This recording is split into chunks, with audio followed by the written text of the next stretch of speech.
tâche. Voilà. Petit frère Ange, vas-y, on te donne ton temps de parole. Ok. Bon. Franchement, j'ai pas suivi le débat autour de tout, comment dirais-je, emploi précaire. Parce que moi, il me suis assoupi un moment, il est dormi, donc j'ai un peu écouté. Ça me fait mal parce que tout ce que l'aîné éclaireur a dit, j'ai rien entendu. Franchement, j'aurais aimé rebondir sur ça. Je suis venu après, j'ai vu une professeur en train de parler d'emploi précaire.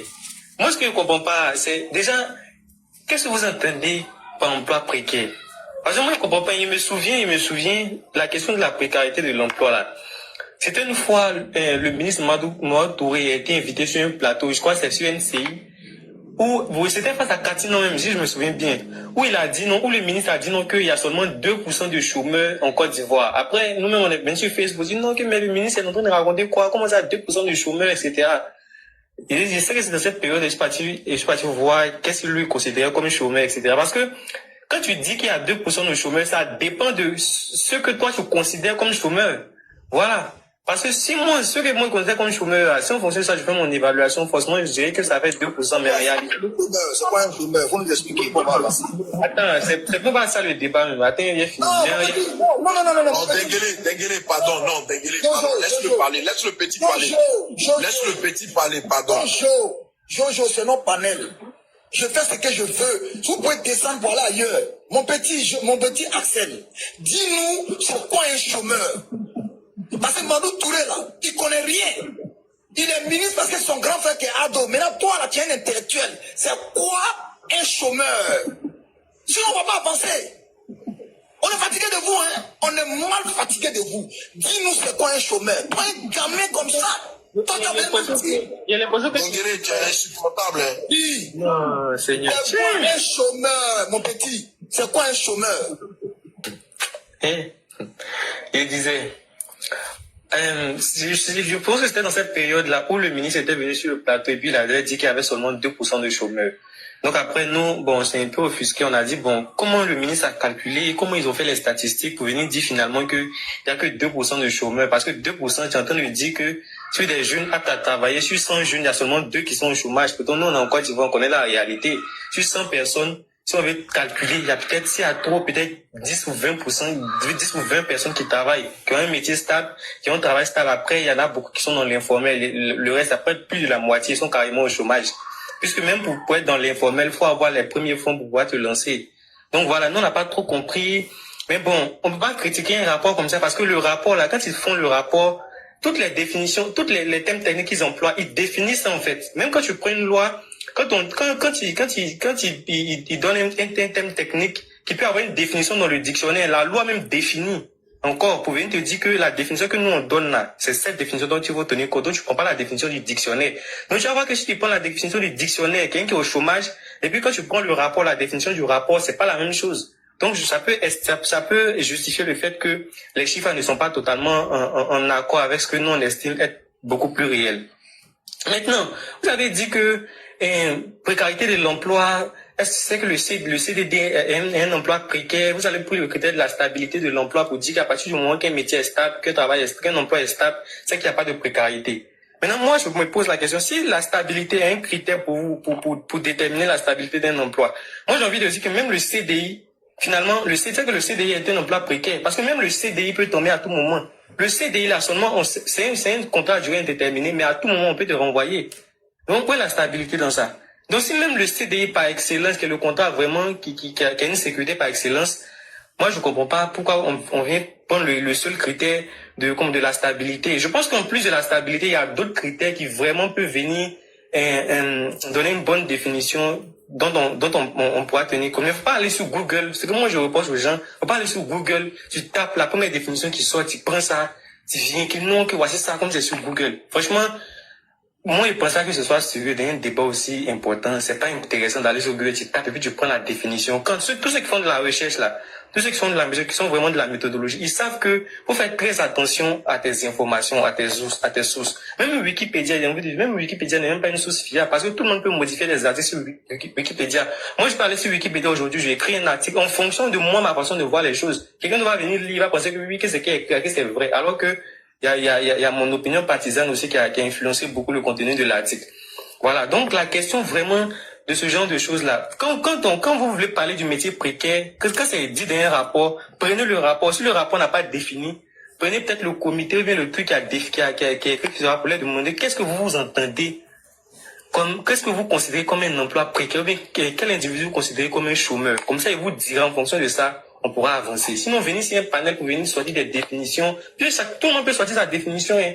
Même dans les dictionnaires, il y a beaucoup de dictionnaires, il y a des définitions, il y a différentes définitions. La définition du dictionnaire n'est pas forcément la même définition que j'ai retrouvée sur Internet, etc. Donc voilà. Maintenant, moi, j'ai pas trop répondu sur le point de la précarité de l'emploi parce que franchement, j'ai pas écouté les débats autour de ça. Je vois pas mon temps, hein, donc je sais pas si je suis prêt à 1 minute de la fin, quelqu'un peut me dire. Maintenant, on entend parler du bilan, justement, et on entend se recentrer sur tout ce qui a été accompli durant tout le mandat, pendant tout le mandat du président Alassane Ouattara. Moi, j'ai visé la question du SMIC qui vraiment n'est pas effectué sur le terrain. Et il y a le grand frère Dengele qui est venu me dire que non, que pourtant je lui ai expliqué. Quand il m'a dit, c'est lui a expliqué que non, le grand frère Dengele. C'est pas parce qu'il c'est pas le contrat, le travail là, ça n'a rien à voir avec le contrat. Après, Rouge a bien répondu pour dire oui, effectivement, le contrat écrit n'est qu'une preuve pour venir prouver effectivement qu'il y a eu contrat en nouveau. Sinon, un contrat, il peut avoir contrat de travail entre 2 personnes sans qu'il y ait écrit.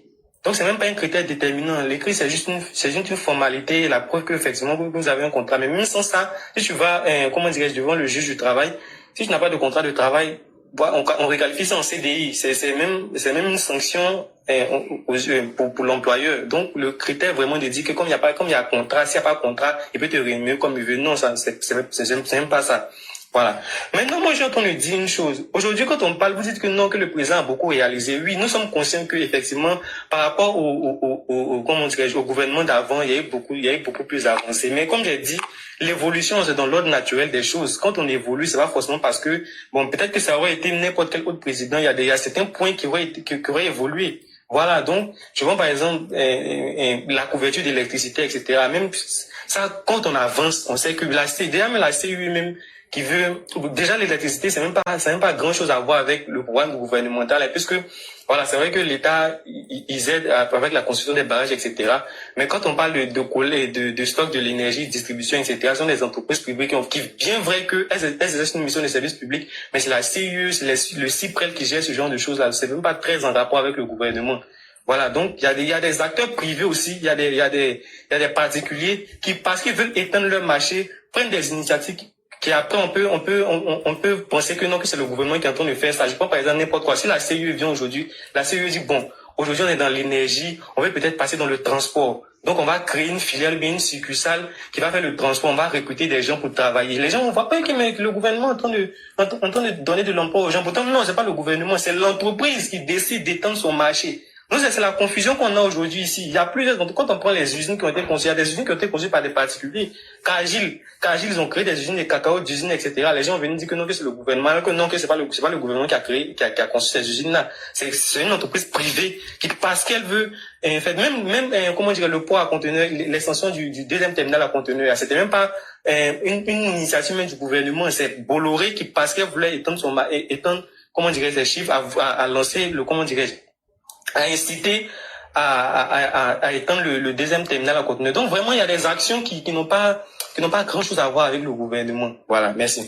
Maintenant, ce qu'on est en train de dire aujourd'hui, c'est que avec le potentiel de notre pays là, le pays capte beaucoup d'argent. Il y a beaucoup d'argent qui rentre dans les caisses de l'État. Vous comprenez?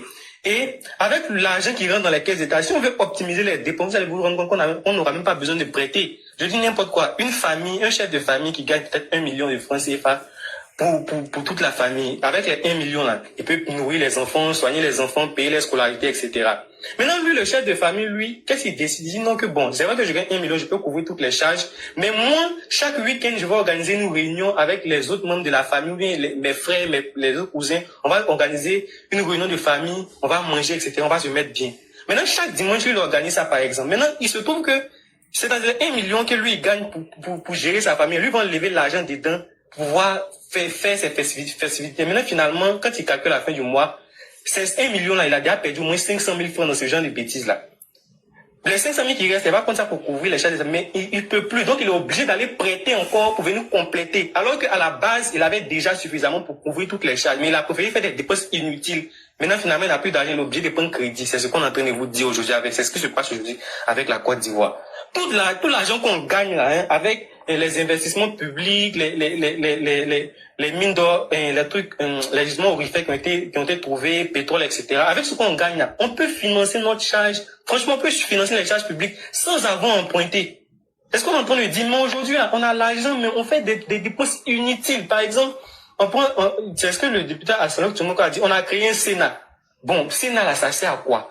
Un Sénat dans un État unitaire, ça n'a aucun sens. Un Sénat dans un État unitaire, ça n'a aucun sens. Si on était dans un État fédéral, on peut comprendre que oui, le peuple est représenté, les collectivités sont représentées, oui, mais ça part, ça. Le temps est fini, hein, tu peux commencer à chuter. D'accord, ok, je vais chuter. Bon, c'était juste pour dire ça. Maintenant, peut-être qu'après, j'aurai le temps de, puisque c'est maintenant que je voulais développer mes points, les plus importants, mais bon.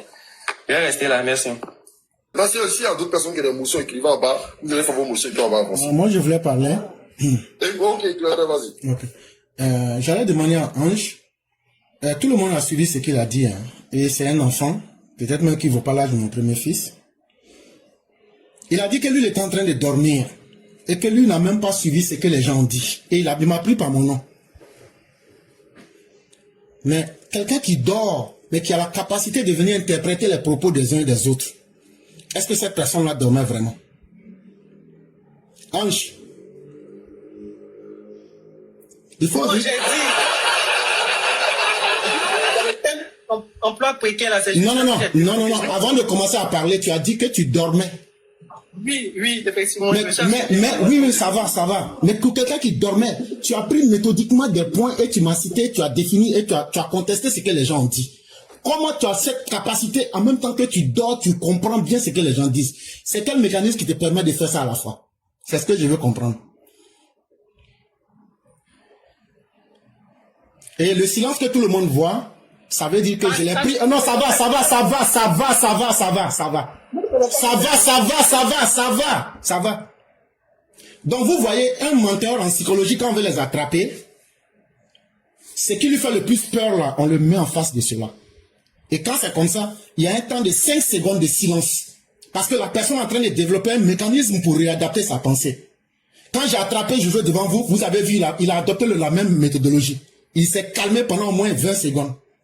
Il vient de répéter la même chose devant vous. Alors que ce sont ses propres propos que j'ai pris. Et tout le monde est vivant. Petit, comme dit la Bible, si tu veux vivre longtemps, il faut respecter ceux qui ont vécu avant toi. Ça va beaucoup t'aider dans ta vie. Pour un jeune être humain que tu es, s'abonner volontairement au mensonge, ça fait pitié pour ta vie. Tu as dit devant tout le monde ici que c'est la CIE qui a créé des emplois en faisant appel à des jeunes gens.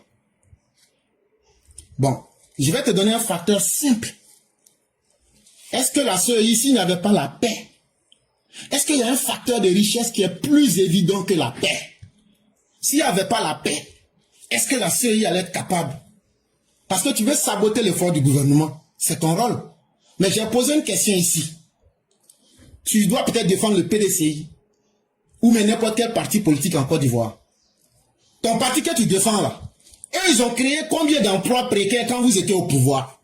Si tu as du PDCI là, vous avez géré de 1960 à 1999, vous avez créé combien d'emplois précaires? Si tu as du PPACI, vous avez créé combien d'emplois précaires entre le 26 octobre 2000 et le 11 avril 2011? Voilà des questions que nous on pose à l'intelligence commune et les gens nous répondent. Mais mieux, ce qu'on essaye de vous expliquer mais que vous ne voulez pas comprendre, aujourd'hui il n'y a pas un instrument de mesure qui est plus évident que de regarder le plus-value des actes d'un gouvernement sur les populations. Quand le PDCI et le FPI ont laissé le pouvoir en place, le pouvoir là, il y a combien de villes et de villages qui étaient électrifiés? Aujourd'hui, est-ce que le nombre a augmenté? Si le nombre a augmenté, ça veut dire que les gens aujourd'hui sont quittés de l'obscurité la nuit, j'ai fait du pléonasme, pour se retrouver dans la lumière la nuit. Si tu ne le sais pas parce que tu es un jeune être humain en croissance, mais qui s'est abonné volontairement au mensonge, je vais te donner un petit instrument. Quand on veut mesurer un certain niveau pour avoir des perceptions subjectives sur un peuple, on prend un avion, on monte la nuit. Si on constate qu'il y a plus de zones qui sont dans l'obscurité, cela veut dire qu'il y a un grand problème dans ce pays. Aujourd'hui, là, devant tout le monde, dites-nous, quand vous étiez au pouvoir, là, il y a combien de villages qui étaient électrifiés? Et aujourd'hui, il y a combien qui sont électrifiés? S'il se trouve que le nombre a diminué, ça veut dire que le gouvernement a failli. S'il se trouve que le nombre est le même, ça veut dire que ce gouvernement a failli. Mais s'il se trouve que ça a augmenté, ce n'est pas vous, vos propos qui nous intéressent. C'est l'utilité d'avoir l'électricité qui permet à une femme de vendre du yaourt, qui permet à un enfant d'étudier la nuit, là. C'est ça qui est l'impact positif. Et c'est de cela que nous parlons. Et si ça a augmenté, ça veut dire que ce gouvernement a bien travaillé. Vous prenez des choses que vous ne maîtrisez même pas. Le rapport Bloomfield, le rapport... Mais au fond, nous vous connaissons. Vous êtes des haineux, des tribalistes, des ethno-nationalistes suicidaires. C'est parce que Zézé est bêté, vous voulez cacher cette haine. Et parce que il a dit quelque chose, mais encore ne cachez pas votre haine. Vous avez été imbibé à la source de la haine. À la base, moi je suis psychologue. Hein. Donc même quand un être humain parle là, je vois le non-dit.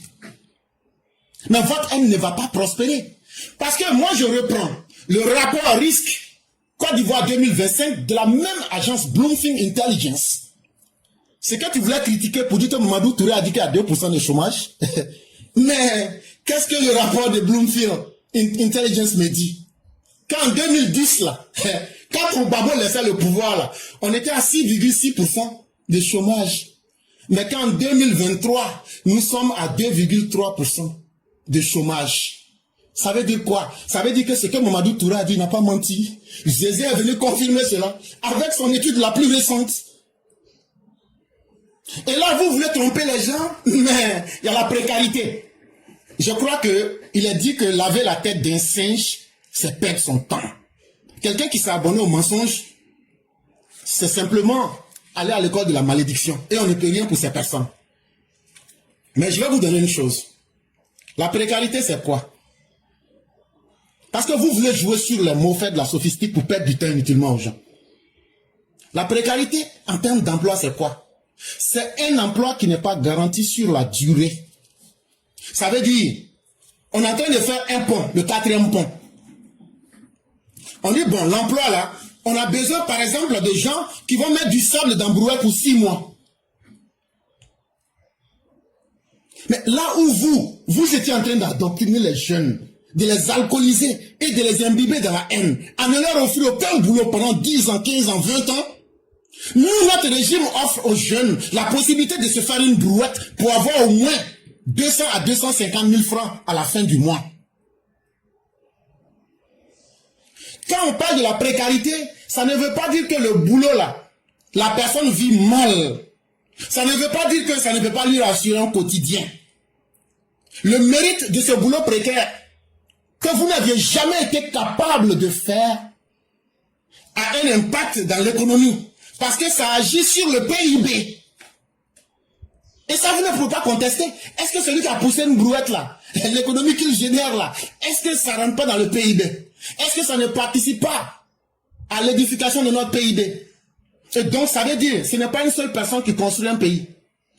Même si un emploi est précaire, ça aide à créer une réalité économique.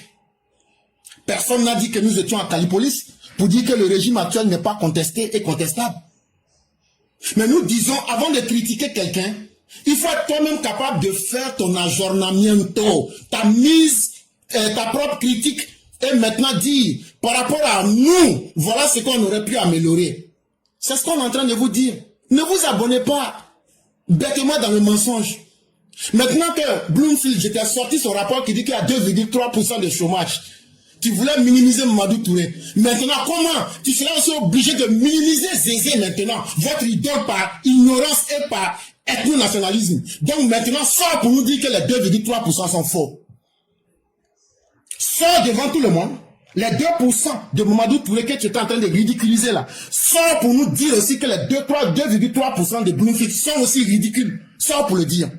Mais tu ne le feras pas parce que tu es un petit aîné, un gorpion. Et c'est là que moi je trouve que c'est un peu difficile. Parce que moi je suis un intellectuel, un homme là. Et je suis un extrémiste RDR. Et je suis très fier de moi-même. Et je ne me cache pas. Même votre docteur là, il me connaît sur cette même plateforme là. Je les ai mis au chaos ici. Les gens peuvent témoigner. Vous êtes trop petits.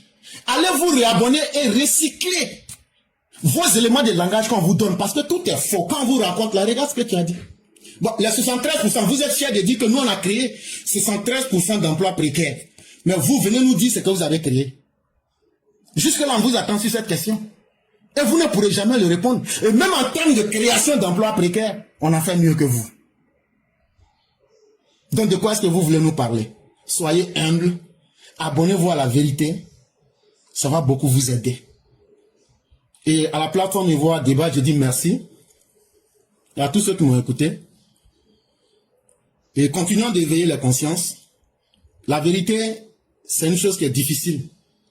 Mais le régime du président Ouattara, sur les 51 ans qu'a duré le régime du PDCI-PPACI, la réalité elle est évidente.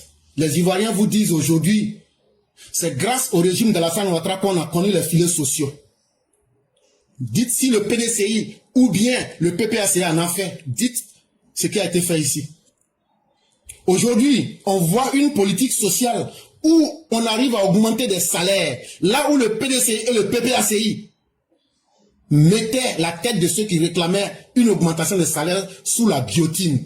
Vous parlez de salaire, on coupe vos têtes. Parce que l'État n'a pas d'art pour produire de l'argent. Les Ivoiriens sont comme des gens qui veulent traire la vache et en même temps tuer la vache. C'est sous le régime du président Dr Ouattara qu'on a donné un 13e mois à chaque fonctionnaire de Côte d'Ivoire. Le régime du PDCI n'a jamais été capable de le faire. Et donc quelqu'un qui a fait quelque chose que vous et vos parents n'avez jamais été capables de faire, quand vous voulez critiquer cette personne, c'est avec beaucoup d'humilité. Vous vous abonnez à l'école de cette personne pour lui dire, vraiment nous savons que vous avez réussi. Avant de commencer à parler. C'est très important. Sur cette plateforme, il y a des gens extrêmement intelligents qui suivent. Prenez le temps de vous rééduquer, chers petits frères, avant de venir parler. Les éléments de langage que tu as tenus sont trop contradictoires. Tu as un agrégat de connaissances, mais mal distillé. Peut-être que tu viens à peine de sortir peut-être d'une école et tu es un peu surexcité. Donc tu mélanges plusieurs choses pour aller à la fois. Et tu viens nous parler du Sénat, parce que c'est votre stratégie de vouloir mélanger. Mais je vais te dire, le Sénat, s'il existe, mais demandez à vos représentants de quitter le Sénat pour montrer leurs signes et leurs démonstrations qu'ils ne sont pas d'accord avec le Sénat. Mais pourtant, ils ne le feront pas. Si vous n'êtes pas d'accord avec le Sénat, mais actuellement, il y a mieux. Il y a les rentes viagères qui sont là. Mais dites à vos représentants qui prennent sans pitié les rentes viagères de refuser de faire cela. Parce que la politique, ce n'est pas de critiquer l'autre, mais c'est de proposer des solutions concrètes pour dire, voilà ce qu'on peut faire ensemble. Vous proposez quoi en termes d'arranger tous les Ivoiriens de façon concrète? C'est bien sûr de cela que nous sommes en train de parler. Contrairement au bavardage, nous autres, nous construisons une nation, et les preuves sont là, et les effets sont concrets sur le peuple. C'est de cela qu'il est question. Et toutes les agences et les organisations internationales reconnaissent aujourd'hui que la Côte d'Ivoire n'est plus un pays PPTE. La Côte d'Ivoire n'est plus un pays pauvre très endetté. Alors que quand le président Ouattara prend ce pays, on était dans la catégorie des pays pauvres très endettés. Aujourd'hui, nous sommes à une économie qui est en train d'aller de l'avant. Et je vais dire ceci, parce que chaque fois à 16h, j'ai un direct à lancer, et tout le monde sait, après ça, je quitte sur la plateforme avec votre permission. Chaque fois que vous allez mentir aux gens, pour induire des gens en erreur, parce que la désinformation a 3 caractéristiques. La première caractéristique de la désinformation, c'est comment donner une information pour tromper quelqu'un. La deuxième, c'est comment créer la situation pour créer de la confusion. Et la troisième, c'est comment faire du mal à autrui. Vous qui savez que vous êtes en train de mentir aux gens. Et puis vous êtes en train de vous mentir à vous-même. Le mal que vous faites là, sur vos descendants, vous allez subir ça de façon indéfinie. Méfiez-vous. Nous avons tous une responsabilité en société. d'aider à construire une société. Nous n'avons pas dit que le régime d'Alassane Ouattara est parfait. Mais nous insistons pour dire que si on prend le régime tout entier de Félix Houphouët-Boigny, de 1960 jusqu'à 1999... Vous étiez psychologue, vous êtes aussi prophète. Oui, effectivement. Et même je suis le petit frère de Dieu. Et vous voyez que ça me va très bien. Parce que jusque-là, tout ce que j'ai mis en termes d'argumentaire, vous n'avez pas été capable. Et pour un mal élevé en bien comme toi, parce que ici on a dit quand quelqu'un parle, on laisse la personne parler, ça veut dire que ton père et ta mère, en termes d'éducation morale, un défaillant ne peut pas donner un résultat potable en société, et c'est ce que tu es. Et moi, des idiots comme toi là, moi je les réduis comme il se doit. Parce que moi je ne suis pas du genre à dire non, comme tu es le grand frère, il faut laisser. Moi, j'écrase des gorpions comme toi, Jojo. Parce que tu es la stupidité incarnée qui se met sur les réseaux sociaux, un individu qui n'a aucune capacité intellectuelle, parce qu'on te permet d'être là. Ici, ça c'est une plateforme RHDP. Est-ce que vous avez une fois accepté que nous on partit vos plateformes? Moi-même, ma plateforme Éclaireur Pro Vérité, des idiots comme toi là, même en une seconde, tu ne peux pas passer là-bas. Parce que ce qu'on accepte ici là, moi je ne l'accepte pas. Et donc il faut comprendre que des imbéciles ambiants comme toi, qui ne savent même pas respecter les autres, et quand quelqu'un a la parole, il faut le respecter. Moi je les mets au pas avant de progresser. Pour moi ça reste pas à l'étranger.